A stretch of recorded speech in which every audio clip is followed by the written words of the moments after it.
Respected, listen closely to this moment, because the voice you hear inside your head right now has been shaping your life more than your parents, your past, or your circumstances ever could. And today you are about to discover how to finally take your power back from it. There was a time in my life when everything looked fine on the outside, but inside there was a constant whisper that never seemed to stop. It wasn't loud, it didn't scream, it simply repeated itself quietly, day after day. You're not good enough, you'll fail again. Who do you think you are to want more? And what made it so dangerous was that I believed it was me. I believed that voice was the truth. Maybe you know exactly what I'm talking about. Maybe that voice shows up when you wake up in the morning, before your feet even touch the floor. Maybe it shows up when you're about to take a risk, start something new, speak your truth, or dream bigger than you ever have before. And in those moments, it doesn't just talk, it freezes you. It keeps you stuck. Here's what I want you to understand right now, and I want you to feel this deeply. That voice is not you. It never was. It's a program, a conditioned pattern, a habit your brain learned over time. And anything that is learned can be unlearned. But first, you have to stop fighting it the wrong way. Most people try to silence negative self-talk by arguing with it.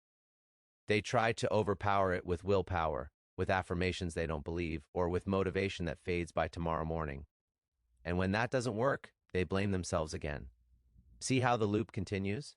Your brain is not broken. It's doing exactly what it was designed to do. It's trying to protect you. That negative voice was built during moments when you felt pain, embarrassment, rejection, or failure. Your brain made a simple association. Don't do that again. Stay small, stay safe, avoid discomfort.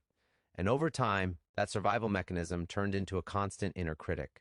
I remember sitting in my car one evening after another long day, staring at the steering wheel, feeling exhausted not from work, but from my own thoughts. I realized something in that moment that changed everything. I wasn't tired because life was hard. I was tired because I was at war with myself. Every dream I had was met with resistance from inside my own mind. And that's when it hit me. You cannot win a future while fighting your own brain. You have to retrain it. Negative self-talk isn't a character flaw. It's a neurological loop. Thoughts create emotions, emotions reinforce thoughts. And the more you repeat a thought, the stronger the neural pathway becomes. Your brain doesn't care if the thought is true. It only cares if it's familiar. That's why even painful thoughts can feel comfortable. They're known territory, and your brain loves what it knows. Think about this. If you've been telling yourself for 10, 20, 30 years that you're not confident, not disciplined, not worthy, not lucky, not capable, do you really think a single positive quote is going to erase that? Of course not.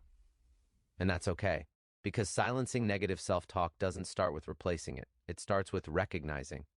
The moment you catch the voice and say, there it is again, something powerful happens. You step out of it. You become the observer instead of the victim. The voice says, you always mess things up. And instead of believing it, you pause and think, interesting, my brain is running that old program again. That pause is everything. That pause is where freedom begins. Because awareness breaks the automatic cycle. Most people live on autopilot. Thought triggers emotion, emotion triggers behavior. Behavior creates results. And the results reinforce the belief. But the second you interrupt the pattern, the entire chain weakens. You don't need to silence the voice by force. You need to stop identifying with it. You are not your thoughts. You are the awareness of your thoughts. I want you to imagine something. Picture your mind like a radio that's been stuck on the same negative station for years. You didn't choose the station. It was tuned for you by experiences, by other people's words, by moments when you felt small. Now here's the truth. You don't smash the radio to change the station. You gently turn the dial. But first you have to realize the radio is play. The negative voice will try to convince you that it's being realistic. It will say things like, I'm just being honest, I'm protecting you from disappointment. But ask yourself this, has that voice actually protected you? Or has it kept you from becoming who you know you could be? Has it made your life bigger or smaller? Because protection that limits your growth eventually becomes a prison. There's something else you need to know. The brain cannot focus on two opposing thoughts at the same time. It can switch rapidly, but it cannot hold both. When you bring conscious awareness to a negative thought, you weaken it. When you add emotion to a new empowering thought, you strengthen a new pathway. This is not wishful thinking. This is neuroscience. This is how habits are formed and broken. But here's where most people get stuck. They wait to feel confident before they change their self-talk. That's backwards. Confidence is not a prerequisite. It's a result. You don't silence the voice after you succeed. You silence it enough to take the first step, even while your hands are shaking and your heart is racing. Courage is not the absence of fear, it's action in the presence of it. I want you to hear this clearly. The voice in your head learned to be negative through repetition and emotion. It will be silenced the same way through repetition and emotion in a new direction. Not overnight, not magically, but permanently if you stay consistent. Every time you choose awareness over reaction, you are rewiring your brain. Every time you choose curiosity over judgment, you are taking your power back. You are not behind in life. You are not broken. You are not weak for having negative self-talk. You are human. And the moment you stop judging yourself for having it, you stop feeding it. Compassion quiets the mind faster than criticism ever will. This is just the beginning. In the next part, I'm going to show you how to interrupt negative self-talk in real time, how to reprogram your inner dialogue without forcing positivity, and how to create a mental environment where your mind works for you instead of against you. Before you can change the voice in your head, you have to understand when it shows up and why it shows up exactly when it does. Negative self-talk is not random. It appears at very specific moments, right before you take action, right after you make a mistake, when you compare yourself to someone else, when you're tired, overwhelmed, or emotionally exposed. That's not a coincidence. That's conditioning. Your brain learned patterns from the past and now predicts the future based on them. If you were criticized as a child, your brain learned to criticize you first so others wouldn't have to. If you failed publicly once, your brain learned to replay that memory to keep you from feeling that pain again. This is important because once you understand the intention behind the voice, you stop seeing it as an enemy. You start seeing it as an outdated protector that no longer serves who you are becoming. Think about this for a moment. If your mind was truly against you, you wouldn't be here listening to this right now. Something inside you wants more. Something inside you knows there is another way to live. That's the real you. The voice that doubts, hesitates, and criticizes is just noise layered on top of that truth. So how do you interrupt negative self-talk in real time when it feels automatic and powerful? You don't argue with it. You don't suppress it. You don't pretend it's not there. You label it. The moment a thought arises like, I'm not good enough or I'll never change, you gently say to yourself, that's a thought, not a fact. Or even more powerful, you name the pattern. There's my old scarcity story. There's my fear-based program again. By doing this, you create distance, and distance gives you choice. Here's something most people don't realize. The brain responds more to images and feelings than to words. That's why negative self-talk feels so convincing. It's often attached to emotional memories. So, to silence it, you don't just change the words. You change the state. Your physiology matters, your breathing matters, your posture matters. When you change your body, you change your mind. I remember working with someone who told me they felt trapped by their thoughts. Every time they wanted to start a business, their mind would flood them with worst-case scenarios. Failure, judgment, loss. Instead of trying to positively, we did something simple. Every time the thoughts showed up, they stood up, took a deep breath, and changed their physical position. It sounded almost too easy, but within weeks, the emotional charge behind those thoughts weakened. The thoughts still came, but they no longer controlled behavior, and that's the goal. Not to eliminate thoughts, but to remove their power. Negative self-talk only has power when it goes unchallenged and unnoticed. When you stay present, it loses its grip. Presence is the antidote. The more time you spend aware of your inner dialogue, the less time you spend trapped inside it. Now let's talk about something even deeper: identity. The strongest negative self-talk comes from who you believe you are. If you see yourself as someone who always struggles, your mind will generate thoughts that support that identity. If you see yourself as someone who can grow, learn, and adapt, your thoughts will begin to align with that over time.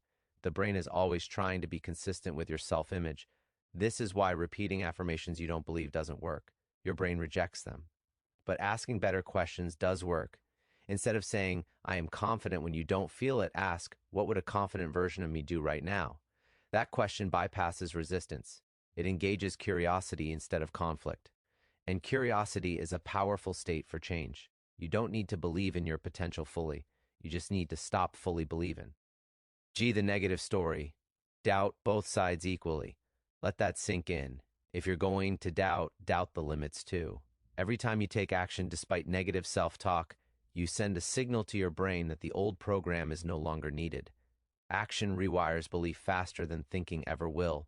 This is why waiting to feel ready keeps you stuck. Readiness comes after movement, not before.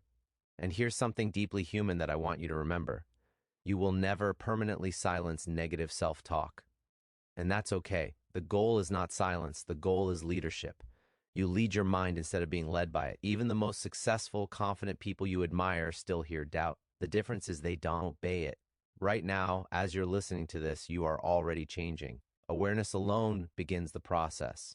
But in the next part, I'm going to show you how to intentionally rewire your inner dialogue over time, how to build a mental habit that supports your growth, and how to create emotional evidence that your brain can no longer ignore. Up until now, you've learned how to recognize negative self-talk, interrupt it, and stop identifying with it. But awareness alone is not enough to create lasting change. Awareness opens the door. Repetition is what walks you through it. Your brain changes through consistency, not intensity. And this is where most people underestimate their own power. Think about how negative self-talk was built in the first place. It wasn't one traumatic moment for most people. It was thousands of small moments. A comment here, a failure there, a comparison that lingered too long. Over time, those moments stacked up and formed a belief. So, if that's how the old program was built, then that's how the new one will be built too. Small, intentional moments repeated daily, infused with emotion. Your brain is always asking one question, even if you're not aware of it. Is this important? And how does it decide what's important? Through repetition and emotion.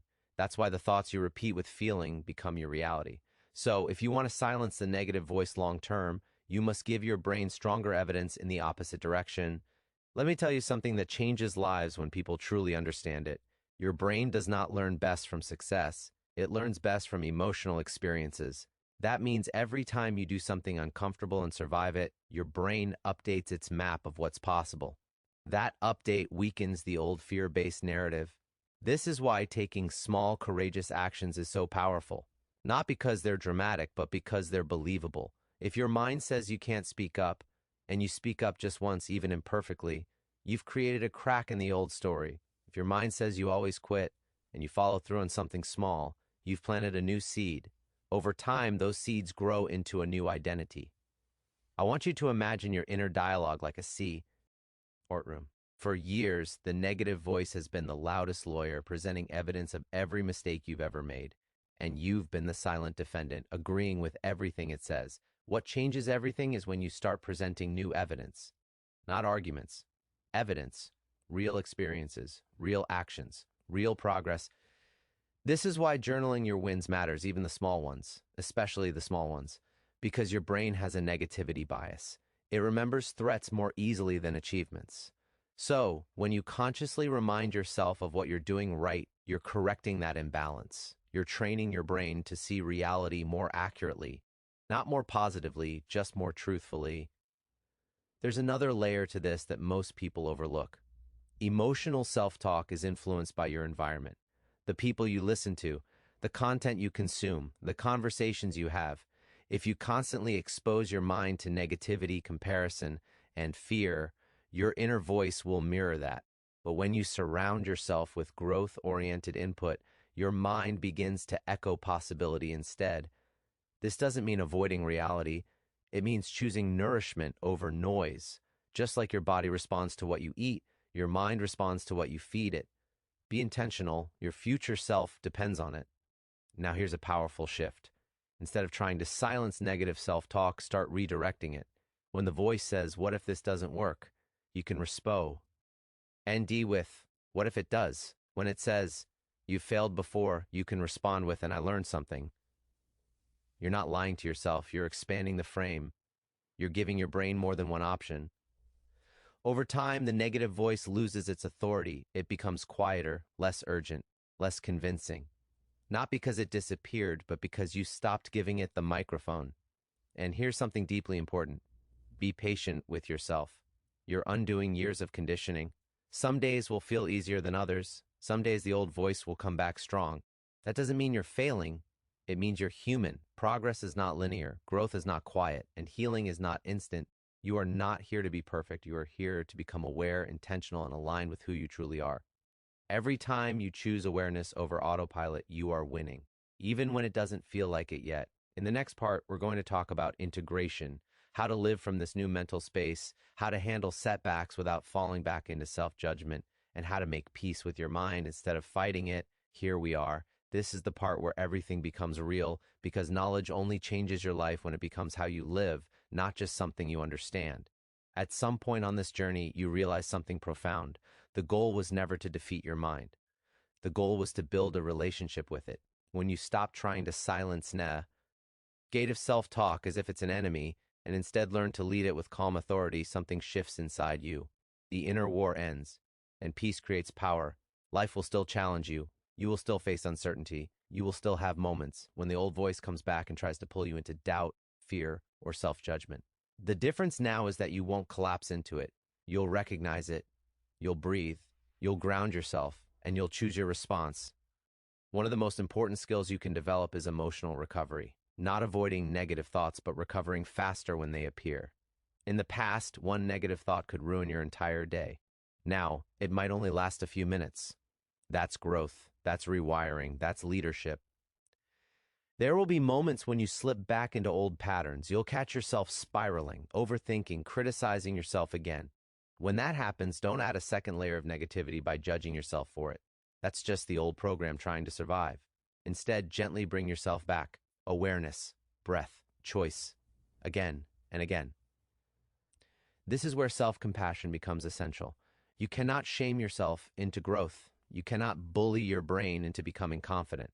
But you can create safety inside yourself. And when your nervous system feels safe, your mind becomes flexible. Learning happens. Change becomes possible. Think about the version of you who developed that negative inner ice. That version was trying to survive. That version didn't have the tools you have now. That version deserves understanding, not punishment. When you offer compassion to yourself, you soften the grip of the past. Over time, something beautiful happens. The space between thought and reaction grows wider. You pause more naturally. You respond instead of react. You start trusting yourself again. Not because the fear is gone, but because you've proven to yourself that you can move forward even when it's there. And then one day, almost without realizing it, you notice something. You're taking actions you used to avoid. You're speaking more honestly. You're setting boundaries. You're trying again. The negative voice still exists, but it no longer decides your future. You do. This is what mental freedom looks like. Not a silent mind, but a guided one. Not the absence of doubt, but the presence of self-belief strong enough to keep going anyway. Your mind is an incredible tool. It just needed direction. And now, step by step, thought by thought, choice by choice, you are becoming the one who leads it. You are not stuck because of who you are. You were stuck because of what you believed. And beliefs can change, respected. The voice that once kept you small was never meant to define you. It was a chapter, not the whole story. It was a mechanism, not your identity. And today, by choosing awareness, by choosing understanding over self-judgment, you've already begun rewriting the relatio you have with your own mind. You don't need to silence every negative thought to move forward. You don't need to wait until doubt disappears to take action. All you need is the willingness to notice, to pause, and to choose again, again, and again. That is how change becomes permanent, not through force, but through leadership, not through perfection, but through presence. There will be days when the old voice returns, when it whispers fear, hesitation, or self-doubt. When that happens, remember this: you are no longer the voice. You are the one listening. And the one listening always has the power to choose what comes next. Every time you act with awareness, you prove something powerful to yourself. You prove that you are capable of growth. You prove that you are not your past. You prove that your future is not limited by old stories running in your mind. And slowly, quietly, your brain begins to follow your lead. This journey is not about becoming someone new. It's about returning to who you were before fear took the microphone, before doubt convinced you to shrink, before you learned to question your worth. That strength, that clarity, that potential has always been there, waiting. So, as you step back into your life after this moment, do it gently. Do it intentionally. Speak to yourself like someone you care about. Take small actions that build trust with your mind. Celebrate progress even when it's quiet, especially when it's quiet, because one day you'll look back, and realize the negative voice didn't disappear overnight. It faded because you stopped giving it control. And in that space, something stronger grew: self-belief, self-respect, and the courage to keep moving forward. Your mind can be your greatest ally. And from this moment on, you are learning how to lead it. Exactly. That yes is your first action toward leading your mind, toward reclaiming your power, and toward proving to yourself that growth isn't just possible, it's inevitable when you refuse to be ruled by fear. Remember this always: every thought you notice, every pause you take before reacting, every small courageous action you take is a brick in the foundation of your new identity. The voice inside will still speak, but you no longer have to obey it. You are now the guide, the observer, the leader of your own mind. Take this with you. The process isn't about perfection. It's about persistence. It's about showing up for yourself day after day, thought after thought, choice after choice. And the incredible truth: the more you practice this, the more effortless it becomes, until one day you wake up and realize the voice that once held you back is still there, but it no longer matters. You have become stronger than your fears. You are no longer stuck. You are free to grow. You are free to act. You are free to become who you were always meant to be. And that is the power of leading your mind instead of being led by it. This is your moment. Step forward. Your life is waiting,